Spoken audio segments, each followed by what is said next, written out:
Serving all of San Diego, this is your Fox 5 News. All right, also coming up, a local woman survives in Alaska's wilderness with just a backpack. How'd she do it? We're going to chat with her later. Just a backpack. Artho? Alrighty, Chrissy, a local woman on the Discovery Channel, how she survived Alaska's wilderness with just a backpack. We chat with her next.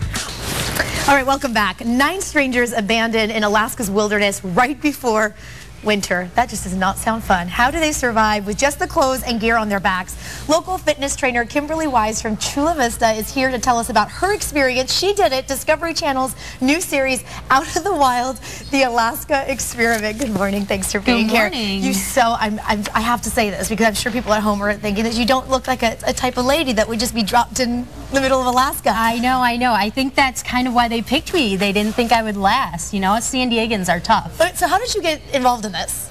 Honestly, I was on Craigslist and I saw a posting, and that's really how I got involved. 2 weeks later, I was sitting in front of the producers in LA, and that's when I was chosen. So the show got 9 of you guys together, and what do they do? All of us went to survival training for 3 days out in Anchorage, Alaska with these guys Learn to Return group, and they basically taught us to live off the land, and we tried to apply those skills when we were in Alaska for 30 some odd days. It was amazing. So living off the land, obviously you can't take food with you? Can't take food with you, Shally. Sorry. I don't know if you would survive. No, are you kidding me? Absolutely not. Yeah. Okay, so was that we were just looking at the area, so you had to hunt. We had to hunt. And you know, the funniest part is there were caribou all around us and things like that, but we couldn't eat that stuff. We couldn't eat that because they're protected by Alaskan hunting guides and things like that. That's you hunting. That is me hunting. Did you ever hunt before?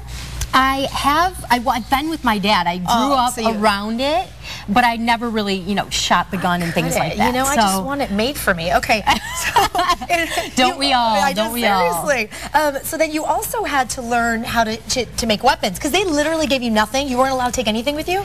Right. Well, we had an axe. We had some stuff like that. I mean, chop wood, things like that. We had a bird gun and we had a bear gun, and that was basically all we had to survive. There's me sharpening an axe and trying to chop up some firewood. It's a little difficult, a little more difficult than you would think. So we'll show Carolyn and I here. We like to use a little teamwork to chop firewood. You got to put your weight into it, you know? Yeah, more power to you, young lady. Yeah. Okay. Also, you just jump on it. Chula Vista style. Yes. That's the way to do it. Okay. Also, fishing. You had to fish. Yeah, we had to fish, and you know what? Alaskan fishing is supposed to be so plentiful and great, and there were no fish until you know, toward the end, where the salmon were spawning and they were pretty much decaying in the water, and at that point we tried to get as many as we could because it's 30 pounds of fish right there. Okay, so fish I could do. I'm sure all of us can do because we love fish. But could you do decaying spawned salmon? That's the question. And I could not also do gopher. You had to eat gopher? You know, the first 5 days we hadn't ate at all, and we ate a mouse. So, I mean that's even worse than a gopher. That looks like oatmeal. Yeah. Well, it tasted pretty good when you hadn't ate for 5 days, though. I can imagine. I'm not gonna lie. Wow. Yeah. Okay, so everybody at home can watch this. It's on the Discovery Channel. It airs tonight. It airs tonight. I'm excited. Knowing you should be too. Then what you knew now, everybody asked, like, if you take anything with you if you're like deserted anywhere. Now that you were in that situation, what would you take? If I could have taken stuff then, I would have taken plenty of things.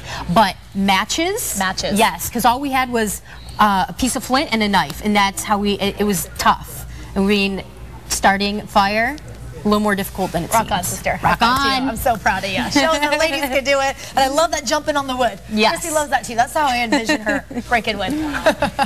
All right. Thanks for being here. Thanks for having me. We're going to send it over to you. Alrighty.